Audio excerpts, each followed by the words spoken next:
The carving up of police budgets is translating to slashings across the nation. Police say a 44-year-old man was slashed in the face on board a 4 train exiting at Union Square Station. But the suspect stayed on the train, approaching Astor Place Station, slashing one man, punching another. 5 minutes later, near Brooklyn Bridge Station, slashing a 4th man in the head. We had a man who was slashed in the mouth on the northbound 6 platform in East Harlem. He apparently got into a dispute with 3 other men who were all arrested.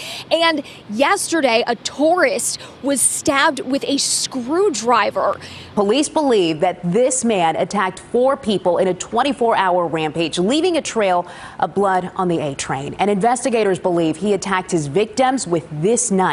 2 people are dead. Police and public reported data details that from January through March of 2021, the homicide rate rose by 28% from the same period last year in 20 major cities across the country. Homicides had already previously risen by 30% in 2020.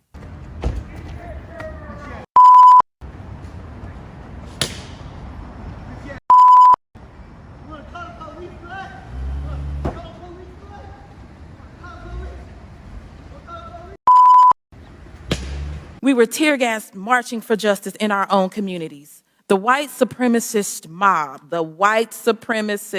mob was able to break in with weapons and with zip ties and put their feet up on the desk in the speaker's office after violently storming the Capitol grounds. The contrast is stark. Would have been Sequoia Turner's 9th birthday. Sequoia was shot outside a package store on Pryor Road on the 4th of July. That was near protests on the site of the police killing of Rayshard Brooks.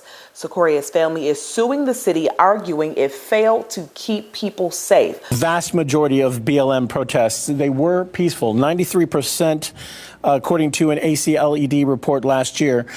Are you not worried that your report or your videos could lead viewers to believe that they were more violent than they actually were and actually undermine the movement itself?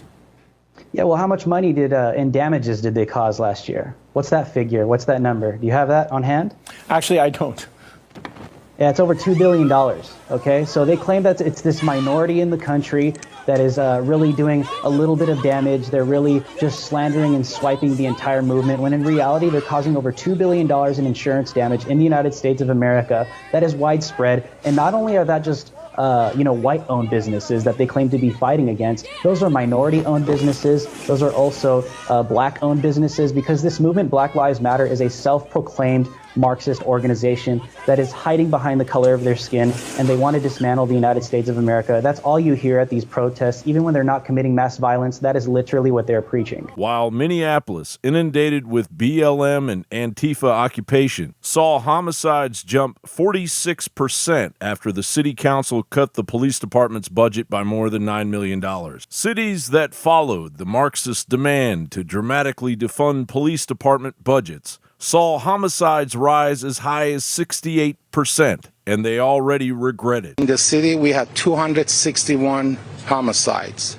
That is 25% increase from last year at this point. A year later, Mayor Garcetti and the bumbling Los Angeles County officials unanimously voted to increase police funding by $36 million, which isn't a lot in Los Angeles. After Portland, Oregon cut $16 million from their police budget, the homicide rate skyrocketed nearly 2,000% in 2021. In the immediate weeks following the governor shutting down schools and the mayor declaring a state of emergency, we actually saw a dip in calls for service.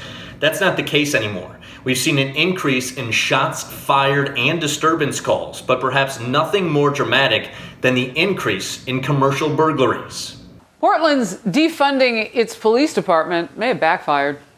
In Oregon, Mayor Ted Wheeler is now asking for $2 million in emergency funding to deal with the surge in gun violence. While in the perpetually ignored gun-free war zones of Chicago, Illinois, 956 people were shot in the first 4 months of 2021, 217 more than in 2020. setting a nightmarish record. Meanwhile, the Democrats aren't satisfied with the carnage, promoting unconstitutional red flag laws that will only benefit psychopaths, gangs, and cartels. Criminals who can get a gun as easily as Biden can rig an election. John Bound reporting.